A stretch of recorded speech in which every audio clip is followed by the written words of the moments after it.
Welcome back to your soon-to-be favorite podcast. I'm Angelica. And I'm Kelsey. And this is Here We Grow.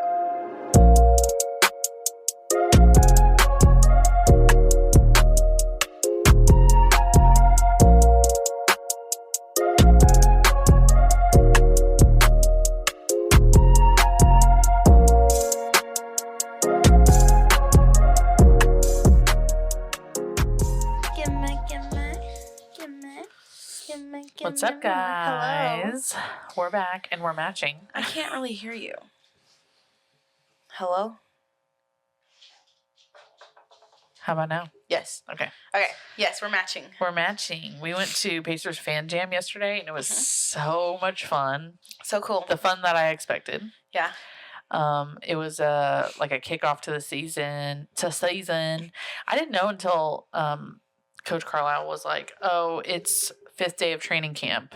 And so their 5th day, they do a scrimmage in front of all their fans, which is pretty cool. And it was a free event. You just had to go online and get tickets in time before they closed out, before they capped the tickets. And we got tickets and we went, and it was so much fun. I honestly wish there was more, time to do everything. Yeah. Because, there was, face painting and, picture opportunities with the Pacemates and just, all these giveaways and all of these, free stuff. I feel like they could have been more clear about, what time you could go in. Because, when we left at 10, because it started at 12, when we left at 10, I was like, I don't know if we're going to be able to get in when we get there. They might not have the doors open yet. I wish they would have been, doors open at this time and the scrimmage starts at this time. But they weren't very clear about that. It was just starts at 12. And that was the time the scrimmage started. It did say doors open at 10:30. It did? I scoured over every piece of information I could. It was the title of the article you sent me. That's hilarious. I think maybe I was looking at the ticket information and didn't say doors open at 10. Let me show you. If I would have known doors open at 10, we would have been there at 9:30. But the main reason I went early was because I wanted to be first 5,000 because the first 5,000 entries was going to get free stuff, which we did. T-shirts that we're wearing. Yeah, we got T-shirts. We got food vouchers, and a little tote bag. And then we were able to go in and get wristbands, which were limited time only. And the wristbands were for photos with players after the scrimmage. And we were able to do that. We got photos with Miles Turner, most important one. Woo-hoo. Miles Turner's playing his 10th year on the Pacers this season. Wow. And then They're Ben so Shepherd. big. Yeah. Oh, I mean, when Miles Turner walked out, you could see him above everyone in the crowd. Oh, my God. I was like, oh, my God, it's Miles Turner. Crazy. Ben Shepherd, who was our rookie last year, and he did phenomenal last year. One of our draft picks from this year, I forgot his first name, but his last name is Swider. Swider? Mm-hmm. It's like spider with a W. That's how I remember it. Swider. And then I believe this is Quentin Jackson, but I have to look it up. Pacers 29. Somebody else called him Quentin Jackson. Yep, Quentin Jackson. So yeah, we met. I shook all their hands, and then we took pictures with them. We'll post them when we release the episode. I was fangirling. I was like, oh my God. I was like, hi guys, it's nice to meet you. You guys are so great. And Miles Turner's hand, compared to your hand, oh my God, it's huge. The first one touched my hand, I couldn't even feel that hand anymore. Yeah. I should have taken more knowing as to how big their hands were, but I was just so mesmerized. I was like, hi guys, nice to meet you, nice to meet you. Oh and then I turned God. around and Travis was shaking their hands, and then we couldn't decide where to stand. We're like, oh, I'll stand here, you stand there. Can I sit on your lap? I'm kidding. Oh, there. No, I was really hoping that I was going to get to meet Obi Toppin or Andrew Nembhard or Tyrese Halliburton, one of them. But I'm actually really grateful that I met Miles Turner. He's an OG. Yeah, he's an OG. He's become kind of a legend on the Pacers, so they made super excited. All the rookies. I like how they did even the non-player rookies. Yes, people just started with the Pacers. They make them go out and they do karaoke, and then they had their 3 rookie players do a dance-off. Yeah. And that was so really funny. funny. Oh, and they were in costumes. That was really funny. And then they made the crowd vote for who won. Yeah. It was good. Now, Kelsey, I want you to read right here. Sunday, October 6th, 2024, 10:30 a.m. Doors open. 12 p.m. program, Cambridge Fieldhouse. Now, I feel like they should have said scrimmage starts at noon. Because it says the program. Like, what program? Yeah. And I mean, I guess if you go to this event every year, then you would know that. Yeah. But and I will go every year now. Yeah. So it's really cool. It was fun. Yeah, it was nice. I'm glad that I was able to see the announcement on the Pacers Instagram of the fan jam, because there wasn't I don't know why that word didn't come out correctly. There was not a lot of coverage about it on their Instagram. Like, they announced the fan jam tickets coming out at 10 p.m. or 10 a.m. on Thursday, and then that was it. They never posted anything else about it until the day of fan jam. So I was like, damn, is this really happening? Is this a scam? Probably because they lose out money. Not lose out money, but they're not really spending gaining money. Yeah. They probably want to Yeah, I mean, you can still buy food and stuff there, and stuff for like Cambridge Fieldhouse, but like the Pacers aren't making any money on this event. It's really for the fans, right? I think it's to get everyone excited so that they will want to come to games. Yeah, because it did make me want to go to a game. Of course, I already wanted to go to a game, but it made Travis want to go to games. We were trying to decide if we wanted to go to opening night, because there's free stuff for people coming to opening night as well. And when's that? The 30th, I think. That's what I thought their first home game was, and I think you're right. No, the 27th. 27th? Yes. Philadelphia, 27th. Oh, yeah. Okay. You should go. There's going to be a free hat. A free baseball cap. It's a gold, like this color gold hat with a silver Pacers emblem on it. But yeah, I think we're going to go because it's on a Sunday, and we've been dropping cash off at Travis's mom's on Sundays. And so it'll work out perfectly where she'll be off work by the time the game starts, drop him off, or she can come to our house or whatever. We can go to the game. That'll be a cute little date. Love that for you guys. Yeah, but we took cash. We took cash to Fan Jam, and he did really well. Like, I was like, this is going to be a deciding factor in if we're going to take him to a game anytime soon. And I knew that, like, once he was, like, into his third year of life, we would be getting closer and closer to him understanding that we're sitting in our seats and we're going to watch a basketball game and how basketball works, and being excited with the rest of the fans and, like, things like that. I knew that we would get there between, like, 3 and 4. But he's 2, he'll be 3 in January. So I'm like, we'll see if he's close enough yet. But it was nice that we got to see the scrimmage because it was only 2 10-minute periods. It was like maybe 45 minutes long. So it wasn't too bad. And he sat there for probably a full hour and a half. Yeah. Because we got to our seats a half an hour before the scrimmage started. And then the full scrimmage time plus the talent show was an hour long. Yeah. Yeah. So he did well. He did well. He was cheering and clapping, and Angelica started recording him and said, "Say hi, Cash." And he goes, "Hi, Cash." He does know that that's his name. He just repeated what she said. I mean, he's not wrong. Yeah. Someone who's been staying with us for the past couple weeks, she came to the living room and she said good morning to Cash, and she goes, "How are you?" And he goes, "I'm Cash."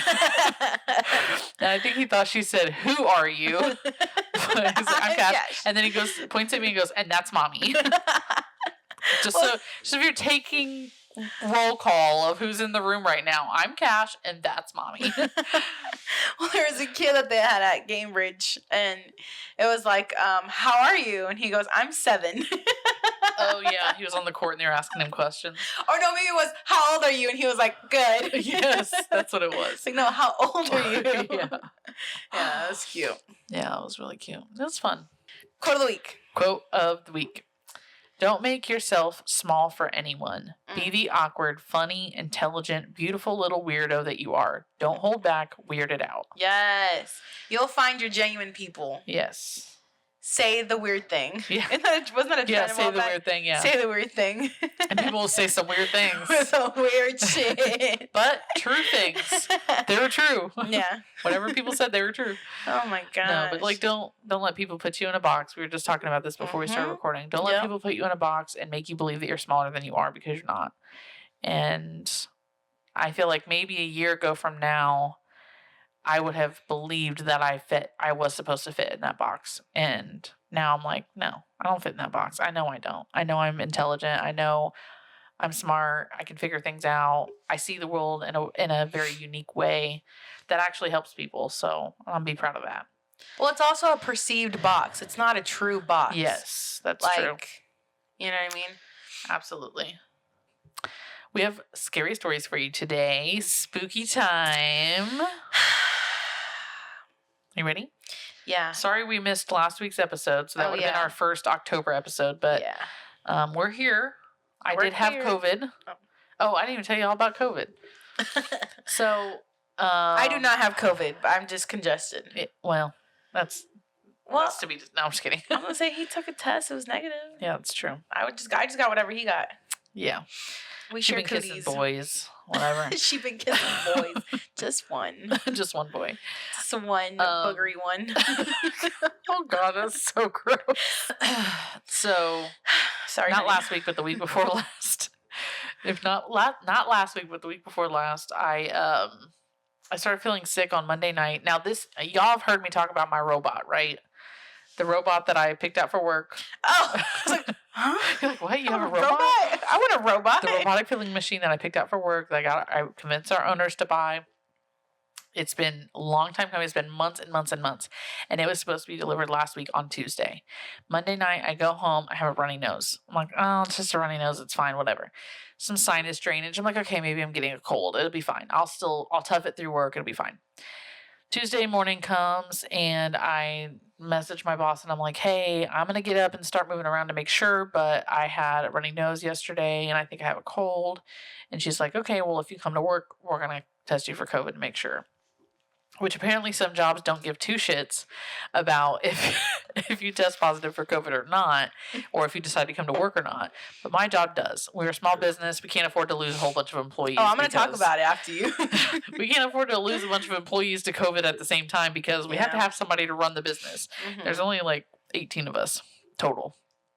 So anyway, I feel fine. I'm like, I took a loratadine, Claritin the night before, and I'm like, okay, it pretty much dried me up. Like my nose is not even running anymore. So I'm like, I'm gonna go to work. Today is Parada Day. Like I'm going to work. My machine's being delivered today. So I get to work, and the machine's already been delivered by the time I get there, and I'm like, oh my God, this is so crazy. But I'm trying not to get too excited because I have to test whether or not I have COVID. But I'm like, surely I don't have COVID. Like I don't have symptoms anymore. The loratadine worked.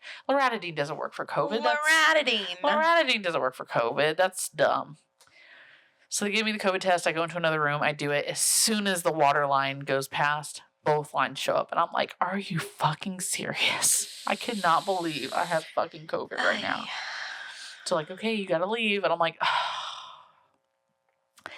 And with the Parada being delivered on Tuesday, we had a trainer there from Parada to train us the entire week, Tuesday through Friday. So I was going to not only miss the delivery and setup, but the entire training week, all week long. I was like, oh my God, this is horrible. Like, what are the odds that I test for COVID on the day of delivery? Such anticipation. Now, I will say Travis was sick the week before, but I was downplaying it and acting like he was being a big baby, and we probably should have tested him for COVID.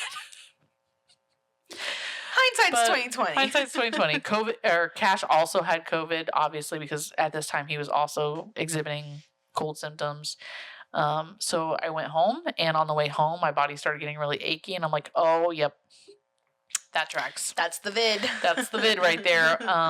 And it took me about 4 days before symptoms started improving, so I could not go back to work until Monday. So, yikes. But I knew the most about the machine, so by the time I got to work the next week, I really didn't need the week of training where it was delivered. Like, I just jumped right in and started working on the machine. Like, I was shown a couple of things, and people have had to like fill in some blanks for me. Like, I'm not sure why it's doing this. To be like, oh, I think the trainer said something about this, and this. Like, there's a few blanks that need filled in, but other than that, I knew how to run the machine basically from Monday last week. Cool. So good for you. I love it. It's so nice. Is it everything you ever wish for and more? There are a few things that we don't like about it. We're taking notes to turn into Parada for when they make their next machine, so they can do it better. But it is a really great machine. How much did it cost again? $200,000. Yeah, that's a house. Plus, I mean, Plus, we had to buy an external air compressor for it, which was like another $15,000. And then we had to buy extra cells for it, which I'm sure were probably $100 to $200 a piece. Wow. So, yeah. And honestly, we need more super cells. So we'll probably end up buying more cells.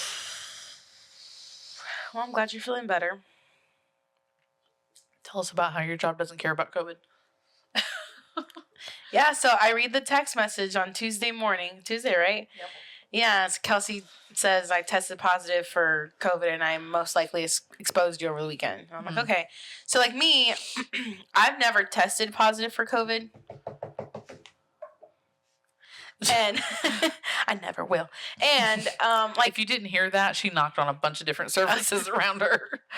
But yeah, so like I don't know what the protocol is, or like even at work, like no one's ever really said anything about COVID for a minute.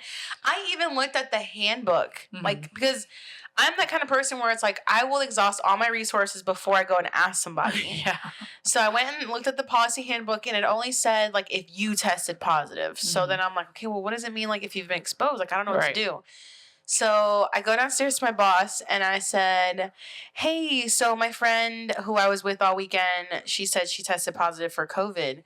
And he goes, okay. And I'm like, do I have to take a test?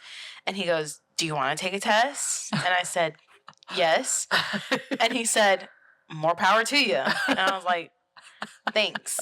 Thanks. Great. Like, okay, so like where do I get a test? Yeah. And he's like, I don't have any. I'm like, awesome.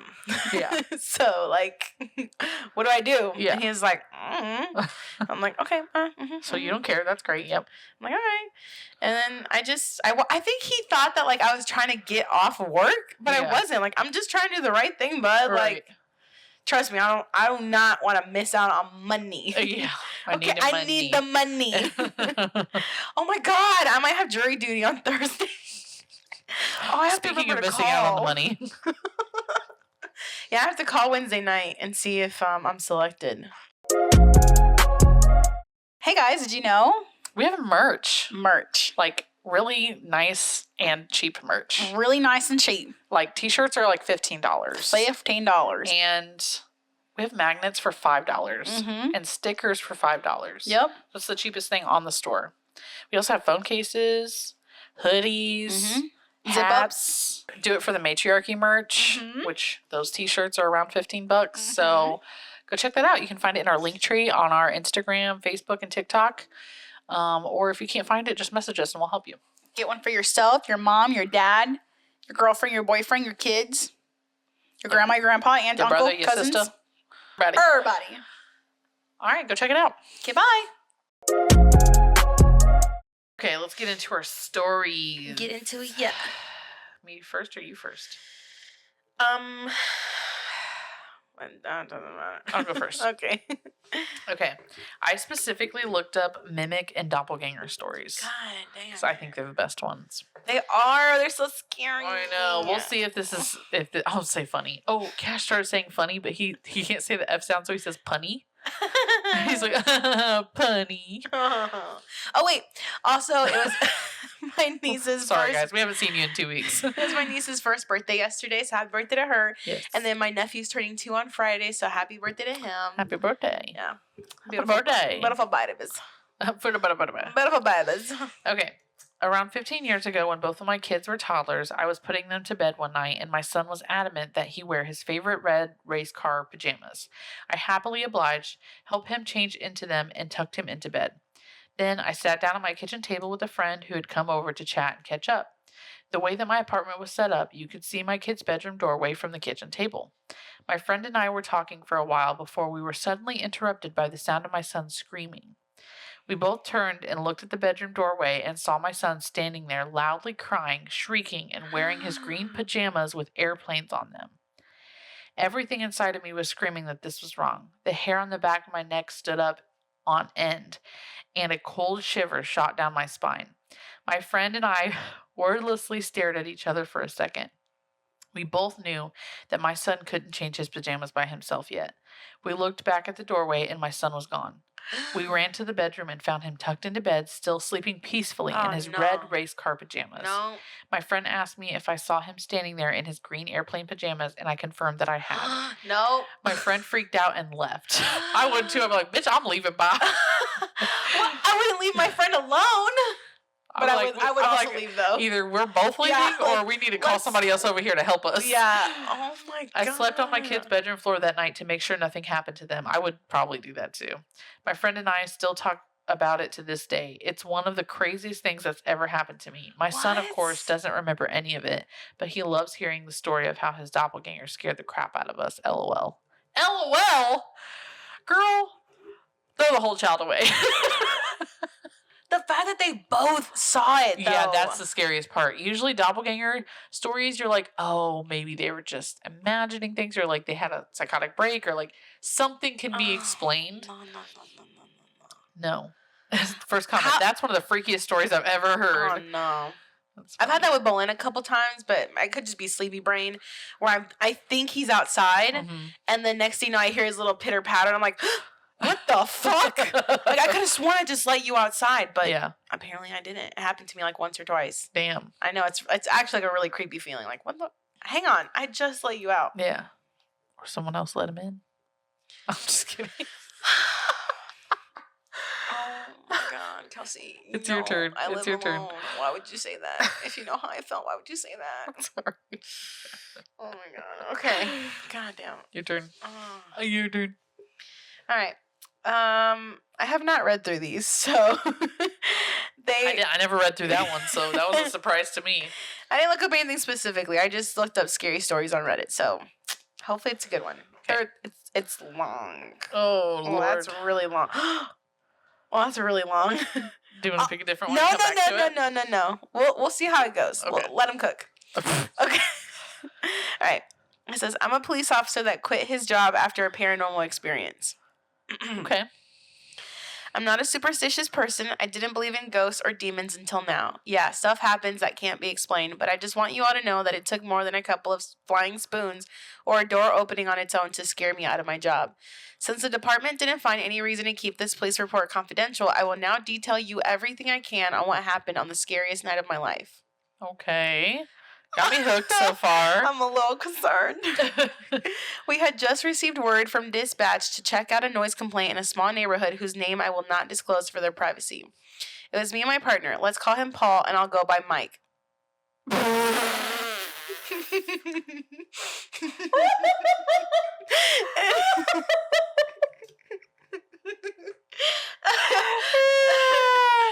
You know what's so funny? The person telling the story, we don't need to know his name. He's not going to identify, he's not going to reference himself as Mike. So that detail was so uncalled for.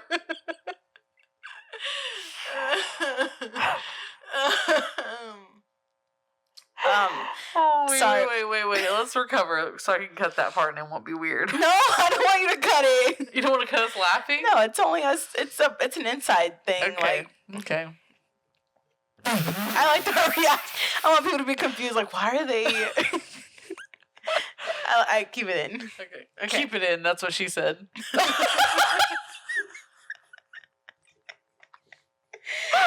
Okay.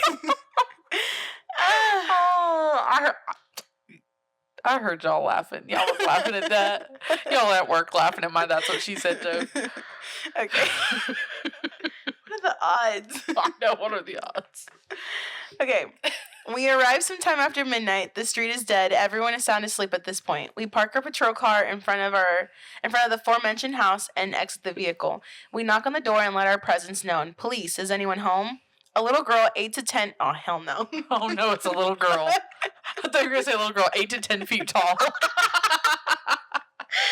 A little girl, 8 to 10 in appearance, opens the door and peeks through a gap. Hey, I crouch to make myself less intimidating. Is your parent or guardian home? She shakes her head. My first thought was that she probably had the TV a little too high and woke up the neighbors. Wait, this is a noise complaint? Wow. Okay. But before I could tell her to stay inside and lock the doors, then I heard the sound of crashing silverware coming from what I presume would be the kitchen. The entire house was nearly pitch black. The girl answering the door and shaking her head let me know she was alone, which makes whoever made that noise an intruder as far as it concerns me. I asked the girl to step aside and turn to Paul. Paul, why don't you give her one of those lollipops you like to suck on when you're nervous? Paul gave me a cold stare as the girl giggled. Wait, what?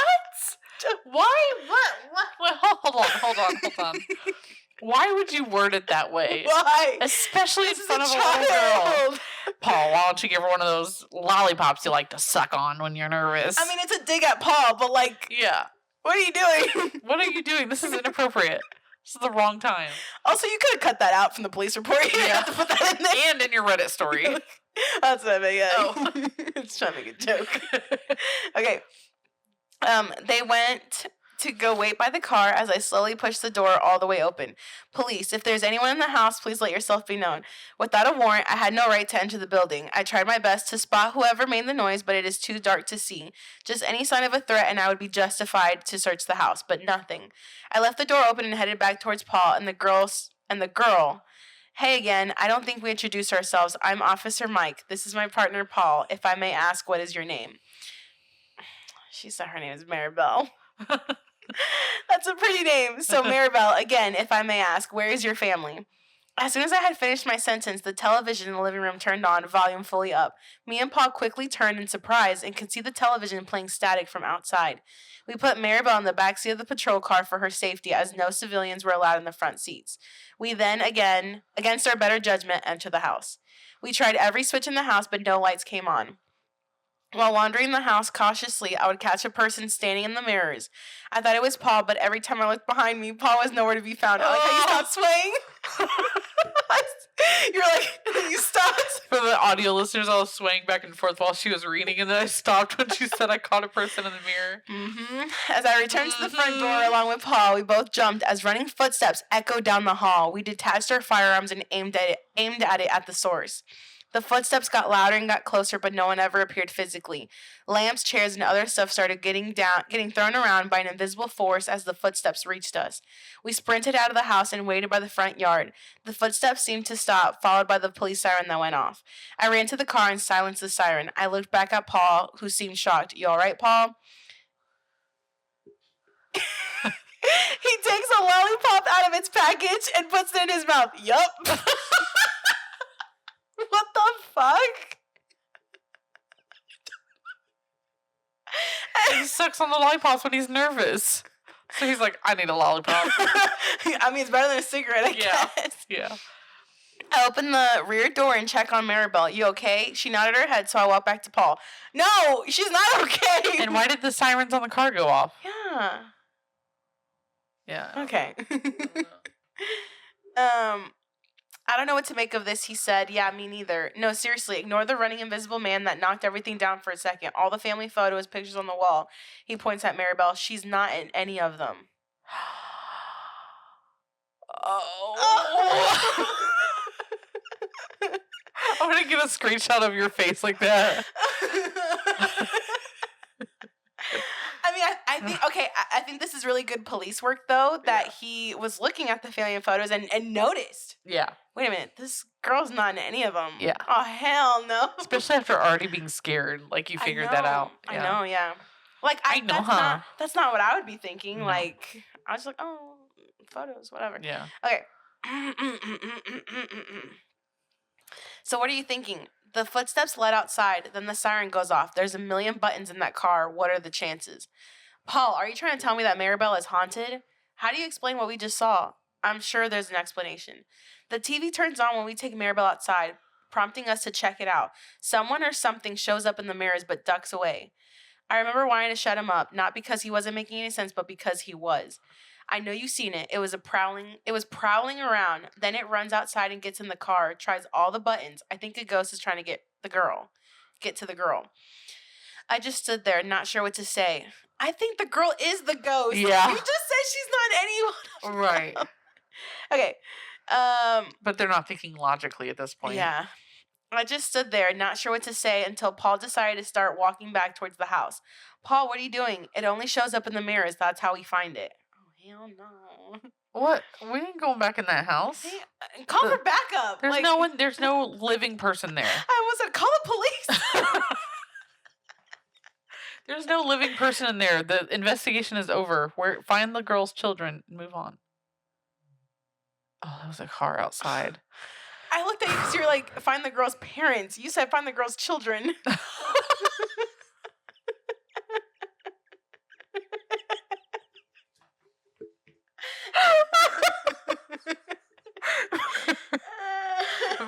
Okay. Children. Oh my gosh. Find the girl's children. Travis has been messing up phrases like that so much lately. Like today he goes, hey, just so you know, there's some clean dishes in the sink. And I'm like, in the sink? And he goes, oh, no, the dishwasher. And I'm like, I hope there's not clean dishes in the sink. Oh my God. Whew, okay. What's the matter with you? That's someone's property. Mike! Shut up. Shut up. He takes a shard. Shard? An shard. That's a callback to one of our previous episodes. What episode was it? Oh, it was the Missing 411 episode. An shard? Uh-huh. I'm crying. Why didn't we ever clip that? Did we? Did we clip it? No. Was there video? Maybe not. Oh, there was video. I think we lost. Ooh. I'm going to schedule a text to you later. Okay. To remind me to go look and see if we have video of that. He takes an shard and hands another to me. It's not every day you get to arrest a ghost. Hold on. Okay. Why are you... Hold on. You're not going to arrest a ghost. Hold on. Why did you pick up a shard when you have guns? Right. Well, I guess it's not going to work on a ghost, but neither will a shard. Neither will a shard, yeah. Okay. This is ridiculous. I don't know if I should keep reading. Yeah, it's getting really ridiculous. So sorry, guys. Keep going. Just try to go faster. We aimed our flashlights all over the house, waiting for something to appear in the broken glass. Oh. That's why they have the ocean. The reflection. Oh. So they took mirrors. Got it. Got it. Broken mirrors. Broken mirrors. I recall praying to God Almighty to not let anything show up, but it did. I panicked as it swung its red, bony arm at my back. Oh, no. It ripped right through my uniform, causing me to fall forward. I dropped the glass, which broke into smaller chunks. It continued clawing at my shirt and flesh, but stopped when Paul opened fire. I heard its screech fading as Paul held me up. We both then hurried back outside to find Maribel missing from the back seat. She's a ghost. It was difficult explaining... She's the one with the red bony elbow. It was difficult explaining what happened to the department without sounding like nut jobs. The police cameras who were betting on to prove our stories had shut off the moment we entered the house. Of course they did. The thing, whatever it was, must have turned them off while we were unaware. The only part of our story that our police captain took seriously was the girl Maribel. The captain brought up a missing person report and asked us if this was the girl we saw. It was. It's been just a few days since I gave up the badge to save whatever little pride I could spare. I just ask to whoever reads this and to whoever it may reach, the next time a door opens on its own or things move by themselves in your home, check the mirrors. That's creepy as fuck. Don't tell me that. Shut the fuck up. Don't tell me what to do. Wow, that's crazy. Okay, what the fuck? That was crazy. That was a wild ride. That was a wild ride in the back of a police car. That's crazy. For one, I'm not sure that instance was like worth giving up the badge for. I know, he said because whatever little pride he had left. It was but a like ghost, bud. You quit your job over a ghost, so what pride do you have left? So the ghost won? Yeah, like you let the ghost win? Okay. But also, I've always wondered like how paranormal stuff shakes out with law enforcement or like law in general. Yeah. In like criminal cases and stuff. Because the law doesn't recognize paranormal activity as a real thing. Mm-hmm. Which is interesting because we don't have a very good separation of church and state. Mm-hmm. You would think that because of that, there would be more paranormal stuff involved in law. You know what I'm saying? Like you'd be able to claim that a ghost, or I don't know, like in police reports and stuff. Well, I was gonna say there's only been one case I think recorded in American history where that movie The Devil Made Me Do It. Mm-hmm. It's a Warren case, and that was the first time the defense was able to use I was possessed and I murdered someone defense, and they actually got acquitted by it, I think. Wow, that's insane. Yeah. Insane, literally. But it's hard to prove, that's why. Like, Yeah. how can you prove that? Yeah, I mean, I guess if that guy's body cam footage would have been there to prove it, would have been... It's just your word. Literally. But 2 people's word? I know. Did Paul quit too? Mike, let us know. Yeah. Is he still out there sucking on lollipops? All right. Wait, but like she wasn't in any pictures, so like why was she there? I need answers, okay? Yeah. They never said what happened about the girl. Like, did they file a missing persons report? Like, I think he was focused on the wrong thing. Yeah. He was like, but the ghost. It's like, girl, Put my back. just leave and take the girl to safety and find her parents. Yeah. What would have happened if he would have done that if she really was a ghost? I know. She would have just disappeared in the back of his car while they were driving. Interesting. All right. I have not read this one, so we might cut it out if it's not good. This happened to many of us girls that worked together. We worked at a dog kennel place. Many weird things happened, but let me stick to your main theme for this comment. Oh, this is on a comment of asking for stories to doppelganger mimic. We would hear each other speaking when we weren't even there that day. I would constantly see my manager standing next to me as I bathed dogs, like she wanted to say something, but when I turned around, no one was there. We would randomly get called to kennels or the office, and when we got there, no one was looking for us. Sometimes our radios turned off, would go on and sound, bring Fido to the office for pickup. Get to the office with said dog, and no one had radioed, nor the owners were there.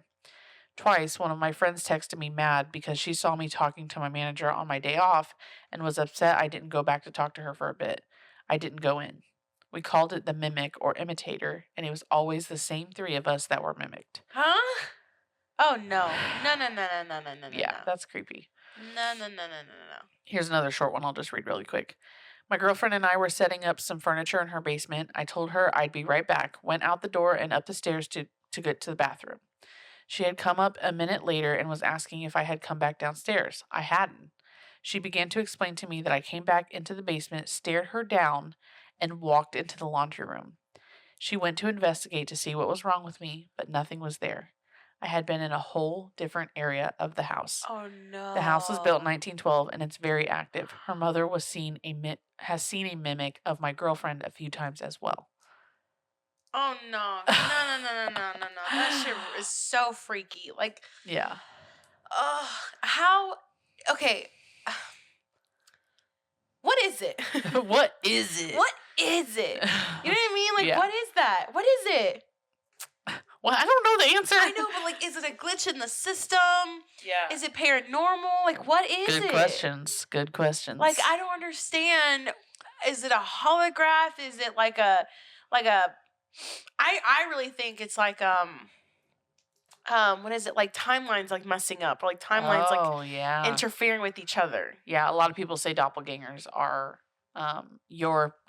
yourself in another dimension or another timeline interacting. Yeah. There's a you know about Radio Rental, right? Mm-hmm. There's a doppelganger story on there that really freaked me out. I'll have to try to find it for you. What's Radio Rental? Here we go. Her acting like she knows what I'm talking about, and she doesn't. Is that a podcast? Yes. Oh, yeah, I know what you're talking about. Okay. What's Radio Rental? It's actually coming back. The new season's coming out soon. Okay. I think you sent me an episode once. Oh, it's so good. What is it about? It's freaky stories like this. Oh, hell Not no. just doppelganger and mimic, though. It could be like a near miss with a serial killer or Hell no. regular ghost stories. Yeah. It's so good. Oh my god. Right, near misses with terrorists, like, and people are telling their own story Oh my god. on the like their own voice, their own. Yeah. Okay. Okay. Go ahead. Do you have another long one? Yeah. They're all long. Okay. You should never follow circus music. Oh. That's the title. Good advice. My great-grandmother, Granny Connolly, had a strange phobia. She was afraid of circuses. Not just clowns, she was terrified of the concept of circuses as a whole. The big tent, the ringmaster, the acrobatics, the music, especially the music. Whether it was on TV or a poster for the circus or even just mentioning the word. It was enough to send her into hysterics. I just don't mean a panic attack. I mean hysterical sobs, cries of anguish, and it was honestly terrifying to witness as a little kid. Huh. In her family, you learned pretty quickly not to mention circuses around Granny Connolly. It just became one of those things, family quirks, you know? Don't mention circuses and don't ask why. Myself, my siblings, and cousins all knew that there was a story behind it. However, it was one of those stories which our parents refused to tell any of us, and even more annoyingly, when the older cousins were told it, they refused to tell us too. Finally, one evening, we decided to just ask and risk the consequences. It was a family party for one of our great uncles, and while the adults were in the kitchen fetching drinks and salads, or were outside with the barbecue, we took our chance. Granny Connolly was sitting in her chair in the living room, and since I had lost the draw, I was the one who asked her, "Granny, why are you afraid of circuses?" Immediately, her brown eyes filled with tears, but instead of her usual hysterics, she gestured for us to sit down. We all sat on the sofas or on the floor as she told us her story. You could have just went straight to this, bro. Literally. When she was a child, at the beginning of the 1900s, her family was quite poor. They had a small farm, and she and her siblings lent a hand wherever they could. They lived on the outskirts of a small village and near the coast of Aloni, where nothing really happened. It was a quiet life, a peaceful life. Then one day it happened. The circus arrived at the village. Literally overnight, dozens of tents, including the stripy big top, sprang up. There were trailers, cages of animals, music echoed across the hills, and the village was awash. Wow, I can't read today. Was awash with excitement and questions. Where had this circus come from? Why was it there? Nobody knew. Some of the men from the village went to ask, but returned with the most exciting news. The circus was to perform a special show for the village children. Best of all, children under 10 went for free. Any older children only had to pay a half a penny. For most of the villagers, it seemed perfect. A chance for the children to see a circus, something none of them had seen before, and a chance for the parents to get the children out from under their feet. However, my great-great-grandparents disagreed. Both Granny Connolly and her older brother, Sean, were older than 10, and although it would have been free for her siblings, my great-great-grandparents could not spare a literal penny for them to go to the circus, and there was no way they would let the little ones go by themselves. The little ones cried as they heard the music playing across the fields, tempting them, calling them to come and see the wonders of the world. Wonders of the show. So Granny Connolly and Sean hatched the plan. One of them would claim to take the little ones for a walk and slip into the crowd of children going to the circus. The other would stay at home to cover for them. Granny Connolly lost and so had to stand by the fence and watch as Sean and the younger siblings, Mary, John, and little Annie.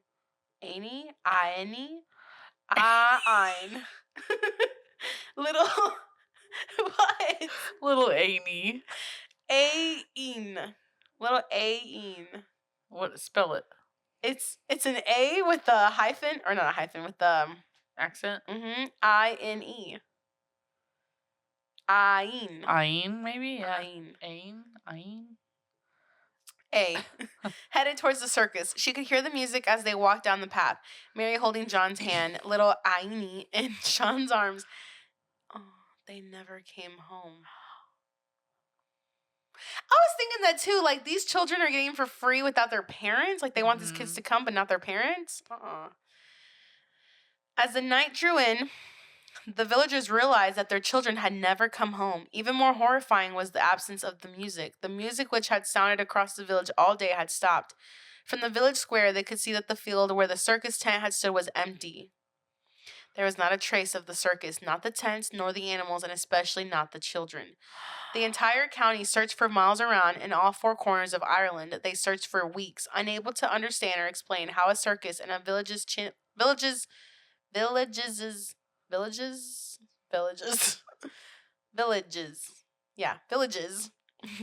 vanished into thin air. The circus never appeared in any other town or village, and not one of the children was ever seen again. Ever since that day, Granny Connolly carried the guilt of being the only child left, not just in her family, but her entire village. Ever since that day, she still heard the music whenever she saw a circus or clown, or even heard the words. The music grew louder and never stopped. After Granny Connolly told us her story, my siblings and cousins were slightly skeptical, but none of us dared to question Granny Connolly, and admittedly, it corroborated the story that our older siblings and cousins confirmed to us. They'd been told the same story, the exact same one. I, however, was slightly more skeptical than my cousins and decided to do some research. To me, it sounded too similar to the story of the Pied Piper taking away the children of Hamelin. However, my research revealed not only news articles from that time about the missing children, and when Dad would However, my research revealed not only news articles from that time about the missing children, and when Dad and I were driving through her village one day, we saw the memorial that was erected in her village square for the souls of the lost children who went to a circus and never returned. I began to believe it, not just because the evidence was overwhelming, but for another reason too. Ever since Granny Connolly told us her story, I've been hearing circus music. Not all the time, just every now and then I hear it and I'm almost tempted to follow it, but I don't, because you should never follow circus music. I went camping with my friends and a stranger joined our group unnoticed. I was the first to notice an extra person had joined our group. I counted 6 of us sitting around the campfire, but I knew we had left home with 5. The 6th person had joined us somewhere along the way, but where and exactly I could not be sure. All the glowing faces looked similar, like I had known them all for a lifetime. That was why it took so long to find the man out of place. I had to go through the faces one by one. I went through my history with them, recounting how I met them, how I knew them. I fit each one into my memories like puzzle pieces. First, there was Mark. He was sitting next to Sarah, chatting her up as always. I met Mark and Sarah 6 years ago in 10th grade. Mark and I played wide receiver together on the school football team. Sarah was a cheerleader, and Mark always had a thing for her. The 3 of us started hanging out after games. Then there was Ben. We had been best friends since the 1st grade, inseparable ever since we bumped heads playing tag during recess. He had his arm around longtime girlfriend Justine. She started at our school when she moved from Chicago in the 7th grade. And then there was the 6th face, the piece that did not fit. I stared at him, and his name escaped me. That is, if I ever had it in my memory banks in the first place. He looked familiar, but I could not place him in my memories. But why? If I recognized him, could I not remember his name? Why did he sit among us, acting as if he belonged? He stared at Mark and Sarah as they chatted. He laughed when they laughed, smiled when they smiled. I couldn't figure it out. The question burned in my head. How had he, a stranger, joined our little group without any of us noticing something amiss? Yo, Porter. Ben pulled me from my thoughts. Your head up in the clouds or something? I was just telling Justine about our 5th grade teacher. What was his name again? Mr. Smith, I said. Oh yeah, Mr. Smith. I was telling Justine how you could rile that guy up like nobody else. Remember that time you handed in an assignment printed in yellow ink? Ben and Justine laughed. Yeah, I remember, I said. I can still see the steam coming out of his ears. They laughed again, and I joined in half-heartedly. When I glanced the strange man's way, he was watching us, grinning. Oh, hell no. He was always watching, always on the periphery, never partaking. Part of the reason he had flown under the radar. I was stuck with the sense that he was studying us. My skin crawled. Ben drained his beer and threw the empty can in the cooler. Well, I gotta take a leak, he said, and walked into the woods, swallowed up by the dark. You really know how to push people's buttons when you want to, huh? Justine said. I shrugged. I was having trouble focusing on the conversation. The weight of the situation, the reality of it, was starting to hit me. A strange man had attached himself to our group unnoticed, and who the fuck knew what his motivations were? But why is no one else freaking out about it? Right. Questions raced through my mind, none I could answer. How had no one else noticed yet? Why had it taken me so long to notice?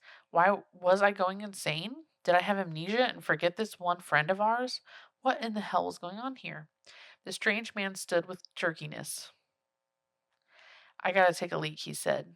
It was the first time I heard him talk. He spoke with an odd lisp. It sounded as if he had to force the words from his throat. He said the exact same thing as the other friend said when he stood up. He walked with an awkward gait and, like Ben, disappeared behind the dark veil of trees. No one else flinched. Justine kept talking. I always loved the long relationship you and Ben have. It was so hard Justine, moving... shut the fuck up! That's not important right now. Do you know who this guy is? It was so hard moving cities and leaving my old friends behind. I mean, I can't complain too much. I would have met Ben and all you guys otherwise. Wouldn't have. Justine, don't you see what's going on here? Huh? You're telling me you haven't noticed? Notice what, Porter? What are you talking about? Who is that guy? I gestured to the vacated spot the strange man left behind. Oh, him. He's, She trailed off. She frowned into the fire. I could see her mind taking over, and her eyes twinged with concern. I knew I wasn't going crazy. I don't know, she said. Who is it? I said, that's what I'm trying to figure out. We stared at each other. Maybe Justine was cut off. An ear-piercing screech came from the woods. It sounded like a shrill, injured cat, a large cat. The sound split the air and cut our conversation short. A blanket of silence fell over the four of us. Only the crackling campfire persisted. The woods were still and quiet. The fuck was that? Mark broke the silence. I love this actual conversation. I don't know, Sarah said. I never quite heard an animal like that before. Sounded like some fucked up mountain lion, Justine said. You ever heard anything like that before, Porter? I shook my head. My fingers tingled with adrenaline. Ben was still in the woods, and the strange man was out there with him. Dread filled my gut. There's no mountain lions out here, Mark said. It's probably an elk. They can make some creepy sounds. Sarah agreed. Justine bit her lip. Justine bit her own lip, and scanned the woods. It's probably okay. I think Mark's right, I said to her, but I wasn't sure I believed it. Mark and Sarah had started up their conversation again when the strange man bumbled out of the woods. They paid him no mind. I was hoping something would have triggered in them by now, but they were oblivious. Oblivious. The strange man took a beer from the cooler. He fumbled with it, struggling with the tab. It was as if he had never opened a can before. When he finally had it open, he sat, beer in hand, and continued to watch Mark and Sarah, a thin smile on his face. He never did take a sip. I watched him from across the fire, his head wavering behind the heat. I touched on what made me uneasy about his strange man. This strange man, aside from the fact that he had managed to infiltrate our group without any of us noticing for a long time. He moved with jerkiness and awkwardness, like a newborn animal. Nothing he did was smooth or well practiced. It made everything he did look like an act, an imitation. I didn't make the connection at the time, but I should have seen this man was not quite human. Ada! Where the fuck's your friend? Man, this is really long. But at that moment, I wasn't sure what to think. I guess I just thought he was a freak. I considered calling him out then and there. I wanted to ask him what the fuck he was doing. But I'll admit, I was scared. I had visions of this guy being some horrific serial killer, and I didn't know how dangerous he was, or if he was armed. I didn't want to push him into doing something drastic that got us all killed. He might still kill you anyway. As some time went by without any sign of Ben, I became convinced the strange man had done something to him. I watched him plotting, planning, and marking his next target. Anger sprouted from my fear, and I started to see red. I needed to stop him. We used an axe to chop firewood for our campfire, and it was leaning against my seat. The man was dangerous. I was sure of it. I convinced myself I needed to do something before another one of us was next. I clutched at the axe's handle. The smooth wood felt reassuring in my hand. Justine touched my arm. Porter, where's Ben? I'm getting nervous. It's okay, I lied, patting her hand. I'm sure everything is okay. I stood with the axe in hand. I'm going to get some more firewood, I announced, more awkwardly than I hoped. That's kind of a funny statement. More awkwardly than I hoped. Okay, dude, Mark said. Is he trying to lure the guy into the woods? I think so. Porter, Justine's voice wavered. Speaking up was a mistake. I had drawn the attention of the strange man. I walked past him, trying to act as nonchalant as possible, but I was never a good actor. He watched me the whole way. He maintained his glare as I reached the perimeter of the woods, and as he looked back, his head rotated around an unnatural distance that was enough to chill my spine. I was hoping he would turn around. How is he scared, but he's not scared enough to do this? Yes! I was hoping it makes sense. I was hoping he would turn around to look away and give me an opening, but he never did. I'm not actually sure what happened next. I never saw him stand up or walk over to me. I never even saw him move a single muscle, but in an instant, he was standing in front of me, inches away from my face. Oh, fuck no. It was as if he teleported. A metallic smell stung my nose. The strange man stunk of blood and copper. Oh, no. The axe No. trembled in my hand. Any thought of actually using it fled my mind. Oh, God. I locked into place, my skin covered in goosebumps. Power radiated off him. He spoke to me. Get some firewood, he said in the forced tone, and he smiled wide. At that moment, Ben emerged from the woods. Ben! Justine cried. Jesus, Ben said. Justine squeezed him. Did you guys hear that cat thing? We think it was an elk, Mark said. Okay. Where were you? Wait, where was I? Where were you? Where was I? Oh, where were you? Why did you take so long? Justine asked. I guess I wandered too far off and I lost sight of the campfire. It took me a bit to find my way back. For a second, I thought I was going to have to freeze my ass off out there alone tonight. The relief washed over my body like a wave, crashing into my muscles. I felt each one relax. At least Ben was safe. I looked for the strange man, but he was gone. He somehow slinked away while I was distracted. He was good at going undetected when he wanted to. My thoughts turned to getting out of here. Even though Ben was unharmed, that guy was still trouble. I started backwards toward the group and caught the middle of their conversation. I don't know, actually. Yeah, who was that guy? Ben said. I thought he was with you guys, Sarah said. Yeah, isn't he your friend? Mark added. I thought he drove over here with you three. No, Ben said. I don't know who he is. The panic spread over everyone's faces. They were finally feeling what I was feeling. The realization had set in. We need to get back out of here, I said, before he comes back. Yes, please, Justine said. We have to leave now. That guy was a freak, right, Porter? Yeah, I said. I explained to them how I noticed he was the odd man out when we were sitting around the fire. I explained the odd behavior, and they all agreed the guy was strange and possibly dangerous. No, none of us could pinpoint exactly when he had joined the group. He had slipped in unnoticed and unaccounted for, and it was uncanny. We packed our tents in record time. We trekked the 15 minutes to our cars through the dark woods, flashlights in hand. We heard the screech of the elk again. If it was an elk, which I have my doubts about now, and we took some comfort from the fact that it sounded farther away. Even so, we picked up our pace for the final stretch of the walk. I felt like I could finally relax behind the wheel and locked the doors of my SUV. Justine and Ben sat in the back while Mark and Sarah followed behind in Mark's beaten-up Ford Laser. We were heading out of the woodland and were planning to shack up in a motel for the night before heading home in the morning. I thought we were free and clear. Oh my God, there's more. Oh my God, there's so much more. Kelsey. Oh my God. Well, I'm invested. Yeah, me too. I'm glad this is a good story because we would have stopped by now. Yeah, break. Have you heard that there's I forget what they're called. I listened to it on an episode with Kendall Ray. But there's these Cryptid? Yeah, creatures that are screech like that. Yes. But they can also take human form. Yes. Cryptids. What are they called? Cryptids. I thought they had another specific word. Yeah. Okay. Well, it's kind of like, remember when we did the Missing 411 episode, I played the video of the people out in the mountains. Yes! And it's like a screeching sound. Okay. And they could also mimic other human sounds, like car door slamming, things like that. Oh, fuck no. Okay. All right, we're at an hour, by the way. Yeah, it's crazy. Well, an hour plus the 8 minutes before when we stopped and started again. Right. Or 10 minutes or something like that. So then we should do your story and then maybe one more of mine. And that's Yeah. We could save the rest for another time. Yeah. Maybe the next episode. Okay.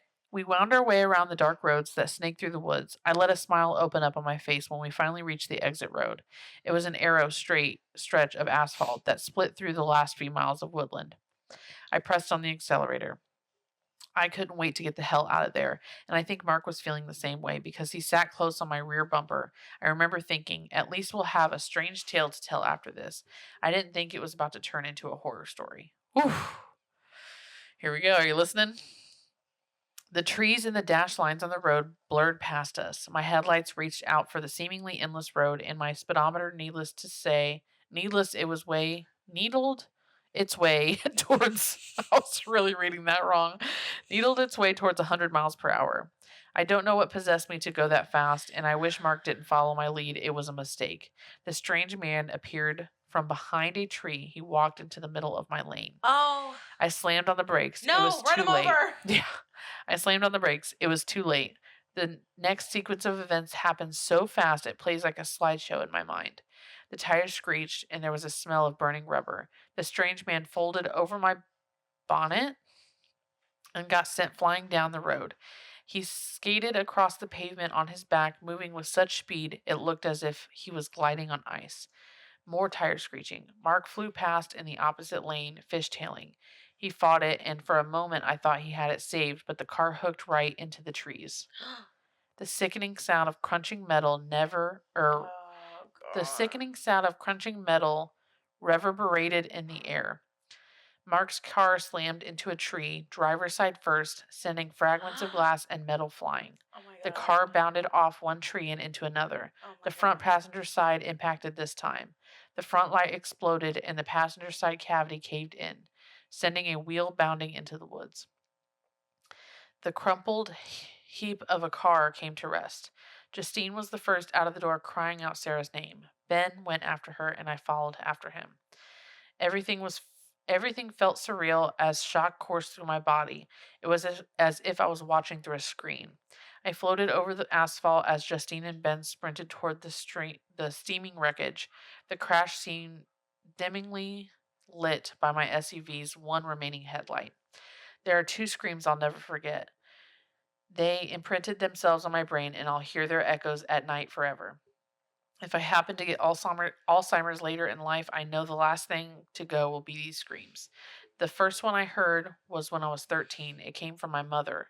It flooded the house, splashing off the walls.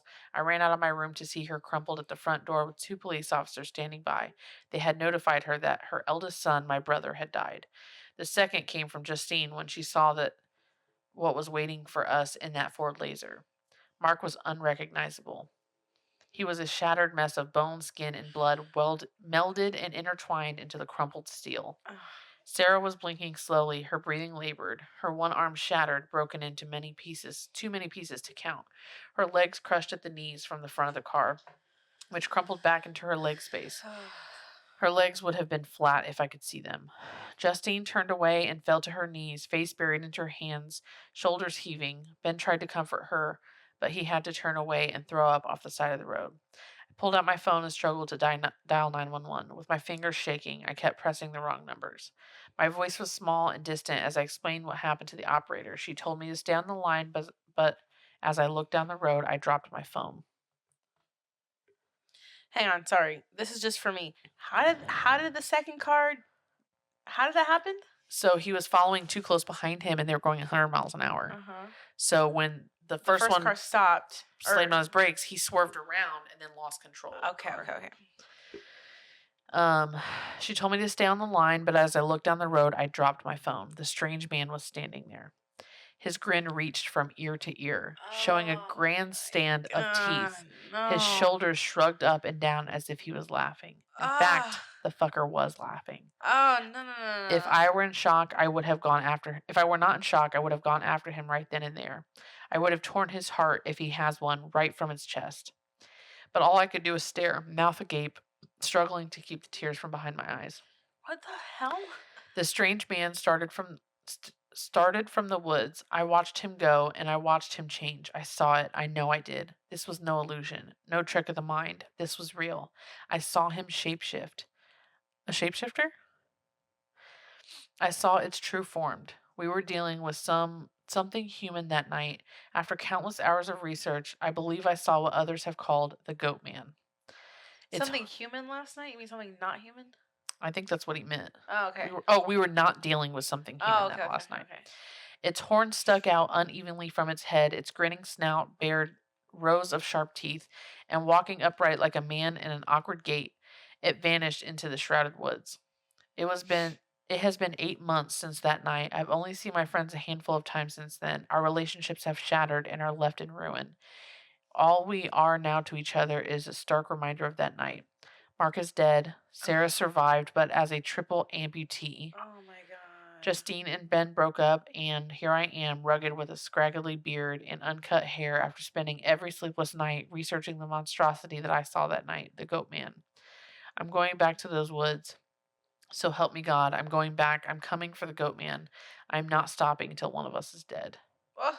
First comment, you kill that fucker, good mate. Holy moly. Skinwalker? Yeah, That's what another person commented. Huh.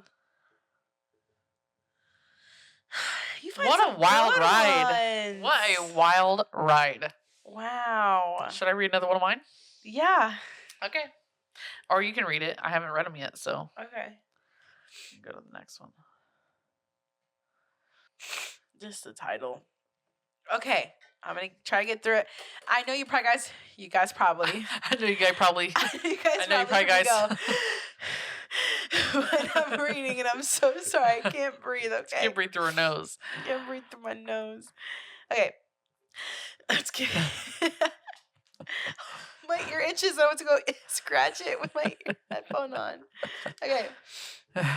Last story. Yes. My mother has a special weekly routine, but lately she's been a little bit off. My mother had always been just a little peculiar. She liked doing things a specific way and always on one specific day. There was a routine she found herself in since I was just a child, and no matter the situation, the weather, or her mood, the routine would never vary. On Mondays, she did the planning. She would spend early noon making a list, always on paper, about all the meals we would have that week. And then she would go through the cupboards and the fridge to see what we still had and added everything we needed to the list in her perfect cursive handwriting. On Tuesdays, she would go to the fish market just before sunrise, continue to visit the butcher around noon, and finally buy all the other items we needed from the big grocery store just at the outskirts of our suburban neighborhood. On Wednesdays, she cleaned, or rather we cleaned, while Mom likes things a specific way and was usually go over whatever I did after I was finished. She did always accept my help. I suppose it was more for building my character than for an actual need of help. On Thursdays, she did laundry. When the sun was shining, she would hang the clothes on a line out in the garden. And if it didn't, she would use the dryer inside. Either way, Thursdays always smelled like lavender softener. On Fridays, she baked muffins and cake biscuits. With many spices and herbs, she would make her own creations. Those were the only days that smelled even better than Thursdays. On Saturdays, she would go for... Does this woman work? Maybe she stay at home. Maybe she stay home. Good for you, girl. On Saturdays, she would go for a drink. Nice. When I was younger, that's when the babysitter would come, but now she could go without having to take care of that. Sometimes she would see her friends and come back in a giggly mood. Sundays were what we called free days. It was the only day that was not assigned to one specific task. We work during the week so that the weekend can be enjoyed. I heard that sentence more often than I could ever count. As I said, my mother had always been a little peculiar, and as I grew older, I realized she was also a little, if not a lot, compulsive. So she has OCD. Yes. And I knew that from the first couple of... Yeah. I was like, okay. In all my years in life that I lived, in all my years that I lived, what about the years you have not lived? All right. In that small suburban house with my mother, I never saw her deviate from that schedule. Of course, I wasn't always there to observe, but when I came home from school on Tuesdays, the fridge and cupboards would be fully stocked again. Thursdays would smell like lavender, and Fridays we always had fresh baked goods. Even on holidays, she would find ways to squeeze in whatever needed to be done in the specific days of the week. My mother wasn't always entirely mentally stable, which is something hard to witness as a child and especially to admit. You want your parents to always do well and tell yourself that they are fine even when they're not. However, in most ways, she luckily seemed to be in control of her compulsions. And most of all, she was always kind and loving to both of us despite the occasional fight.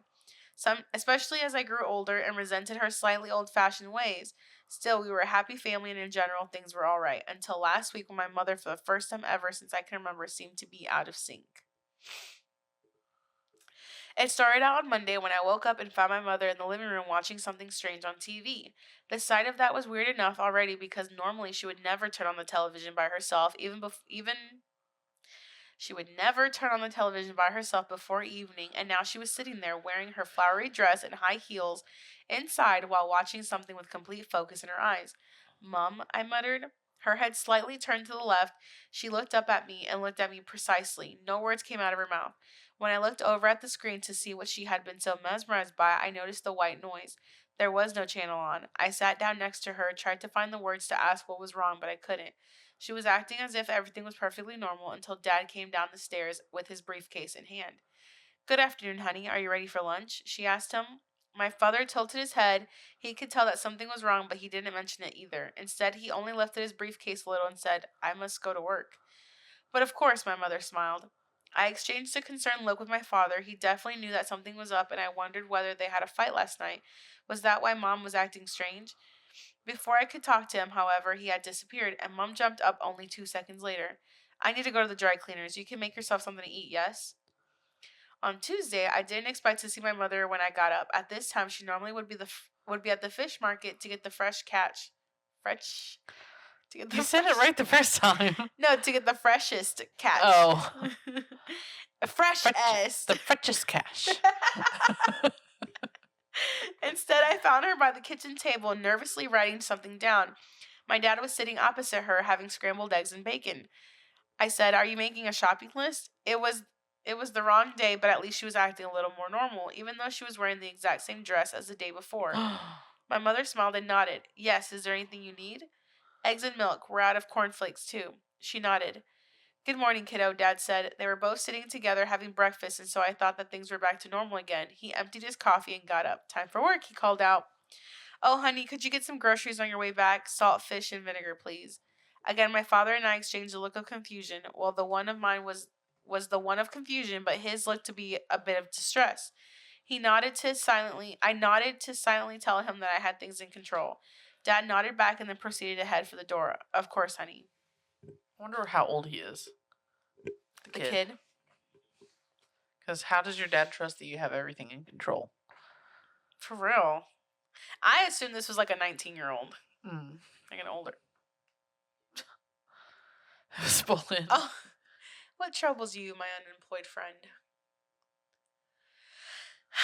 On Wednesday, I found her in the garden digging up dirt, the exact opposite of what we normally would be doing on that day. She was digging a hole, big and wide, and I simply couldn't say what on earth she might need it for. Dad was gone before I had woken up, so I couldn't talk to him, but I promised myself I would do so tonight.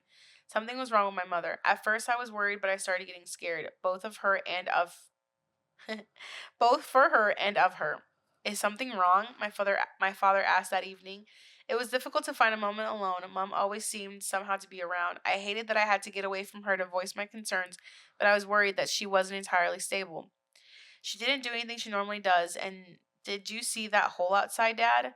I paused for a moment. I think she might really need help. Dad tilted his head and looked through the window to the garden. I suppose he hadn't seen the hole out there earlier. "I will not go to work tomorrow. Stay here with you. Is that all right?" I sighed in relief. "Your dad's asking you if he could stay home from work?" I sighed in relief. Together we might be able to figure out what was going on and maybe he could start a conversation with her. "Yes, thanks, Dad. I think that would be really helpful." Thursday, I found Mom in the garden again. Normally that wouldn't be so strange as I would usually find her there hanging up the sheets. However, this Thursday it was storming outside. It had been raining all morning and it didn't appear as if it would end anytime soon. "What are you doing? It's pouring cats and dogs," I shouted from the garden door. Dad, who heard me shouting, had appeared behind me and was holding my shoulder. "No cats and dogs. Fish." Mom turned around and laughed. And that is when we saw what she was really doing out there. She was hanging the chopped off heads of the fish Dad had bought on the clothesline. "Mom," I could only bring out a whisper, "something is wrong. We need to help her." Before I could move, Dad was already running outside and guiding my mother back to our living room. Okay, what the hell? Yeah, this is getting what scary. the hell? Thursday turned into Friday without a moment of sleep, at least for me. I couldn't close my eyes without heads of fish appearing in front of my mind, and the sight of my mother in that same damn dress that plastered on smile. Tired and exhausted, I stumbled down the stairs to find my parents both sitting in front of the television. I didn't even bother talking to them and went straight to the kitchen. Now that Dad's gonna be weird. No. For the first time in years, there was no sweet smell coming from it. No, instead the stench of vinegar made its way to my nose. My noise. My nose. My nose. We hardly had any food in the house. I suppose Mom had completely forgotten about it, and Dad didn't want to leave her in her current stage. He hardly left her side anymore. Without talking to them, I started with all the chores of the past days, wrote a shopping list. I cleaned and threw some clothes in the washing machine. This might sound as if I only wanted my mother to get back to doing the household, but I swear it had nothing to do with that. I simply was worried because she wasn't herself anymore. The following morning, all the items that I wrote on the list were sitting in paper bags on the kitchen counter. I assumed that Dad had gotten out to buy them. On Saturday, she did the most terrifying thing so far, a sight I will not be able to delete from my mind anytime soon. It started only in the evening. The entire day, both my parents were acting normal. Mom even cooked, and we sat around the table talking and laughing. She did most of the talking, and I could have sworn she was entirely herself again. Or she had learned to adapt, at least in some ways. When night came, however, everything turned entirely messed up. I woke up from the sound of a loud clatter and immediately jumped out of bed. I had been a nervous wreck lately, and it didn't take much to startle me. The sound was coming from downstairs, and my initial thought was that someone had broken in, but then I heard my mother, humming something from downstairs. "Mom," I called out. "Go to bed, child," she shouted back, but I was already making my way to the stairs. She had painted the walls with strange anagrams using red paint. Still wearing the same dress, she looked up and smiled, but this time it appeared far less sincere. I believe I even saw a twitch in her eye. Dad was sitting on a chair next to her. "Mom, we need to get you help. I will call the hospital, okay?" No, I will help," Dad said, and took the paint can from her hand. A tear rolled down her cheek, but the smile never disappeared. The smile. But the smile never disappeared. It was stuck on my lip. We can't just let that slide. "Why, thank you, honey. Families help each other," Dad smiled back. Died. "Yes, well, I should go and buy more paint. The child will help me," Mom said. Dad glanced at me. The child? Why are you calling me the child for? What the fuck? It's the middle of the night. Look, Mom, I'm really sorry, but she held my mouth shut with her hand before I could say another word. "We have to buy paint. Any normal mother and her child do just that. It is of utter importance for a decent home." Dad looked around at the red paint on the wall and on my mother's face and finally said the last thing I expected. "That sounds perfectly reasonable. See you soon, honey." I had no idea what to do. It seemed that both my parents had lost their minds, but I couldn't possibly let my mother leave on her own or let her drive in a car in that state. So I went outside with her and sat behind the steering wheel with the intention to drive her to a hospital. However, as soon as I started driving, I couldn't for the life of me remember what direction I had to go. "Just keep going straight, follow the street," my mother finally said. Her smile had disappeared and her leg was shaking. "Just keep going, honey." I had no idea what to say, and so I kept going straight until we had left the neighborhood and the surrounding area as well. We found ourselves on the freeway when I couldn't hold it in anymore. I found the nearest exit and stopped. My mother was trembling in the dark light with the splatters of red paint on her face. I finally realized that I might have made a huge mistake. "Mum," I hardly brought out the word. She opened her mouth, but no words came out at first. She swallowed and then finally spoke. "I am so sorry, my love. I didn't want to believe it. It made no sense." "What are you talking about?" She looked at me as if I was the one losing my mind. "That thing in there, that was not your father. Didn't you notice? At first I thought I would only act slightly different to see if he would notice that something was off, but it only copied whatever we were doing or saying." She took a deep breath. "I woke up a few times at night and never sleeps. It sits in the bed with its eyes open, waiting for us to wake up. I am so sorry. I just couldn't believe it at first. I thought maybe something was wrong with your father. We should have left or called for help, but..." She stayed silent for a moment. My memories were blurry and I had to make sure that it was him and not me. Oh my God, I literally have chills right now. My palms wouldn't stop sweating and my head started racing like crazy. This whole week I had been so focused on my mother, I didn't notice that Dad only agreed to the things I was saying. He didn't do anything, and suddenly it felt as if something shattered in my mind. My mother had always been a little peculiar, especially after my father passed away.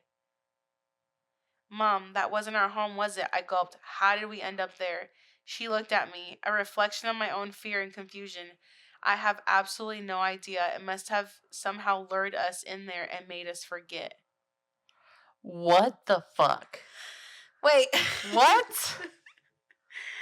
My mother had always been a little peculiar, especially after my father passed away. That wasn't our home, was it? How did we end up there? It must have somehow lured us in there and made us forget. Oh my God.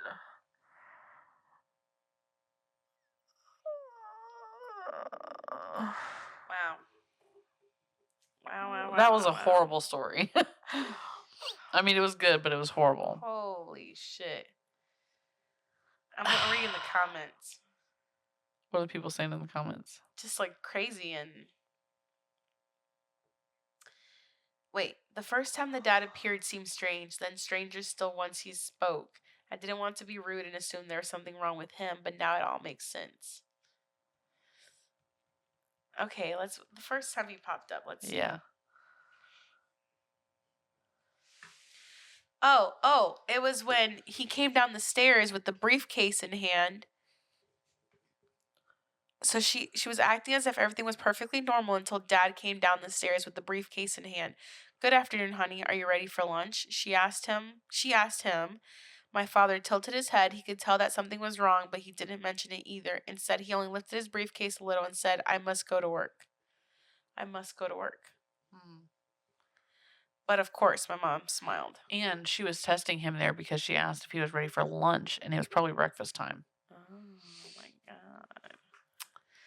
Whoa, that was freaky. Very I think weird. we should do scary stories for the rest of October. Yeah, I think so too. I think that would be good. Absolutely. If you have any scary stories that you really like, send them to us.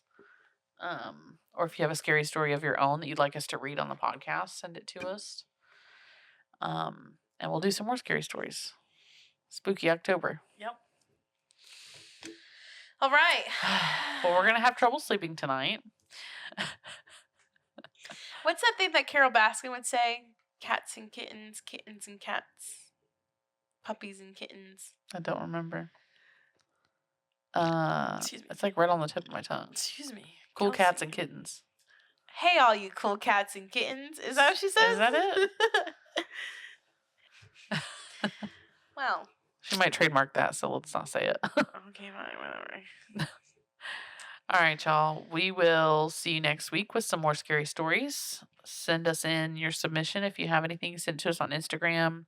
You can send it to our email, which is hwg.pod@gmail.com. And we'll watch out for your submissions and maybe read them on the podcast next week. Yeah, we're going to bed. Angelica's going to Salem at the end of October. Yeah, super excited. Super spooky. Super spooky. Super spooky. First time. Yes. I mean, that's going to be crazy, but yeah, it'd be cool to see the history and stuff. Yeah. All right, y'all. Good night. Bye.